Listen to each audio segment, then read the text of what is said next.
महानदी प्रसंग रे जदि आज ओडिशा क्षतिग्रस्त होता है ताहले सेथिपाई सबुठारु बड़ दायी विजु जनता दलर दीर्घ 24 वर्षर शासन। भारतीय जनता पार्टी विधायक माने प्रसंग विभिन्न समय विधानसभा भितर उठे। भारतीय जनता पार्टी केंद्र सरकार तरफ आपोष आलोचना माध्यम ये समस्यार समाधान करने भरपूर प्रयास करागला परे मध्य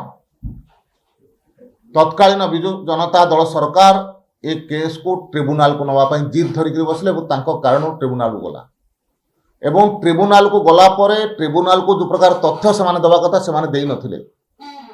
किंतु भारतीय जनता पार्टी सरकार आसला परे आज ये समस्या को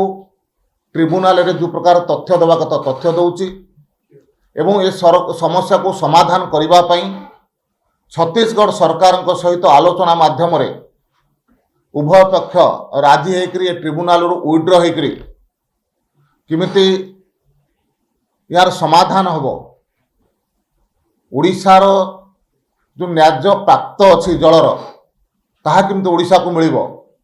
एवं ओडिशार जलर विनियोग किमिति हम ये सबु दृष्टि भारतीय जनता पार्टी सरकार भरपूर प्रयास करुचंती कमिटी गठन करुचंती एवं कमिटी छत्तीसगढ़ सरकार सहित आलोचना करुछि।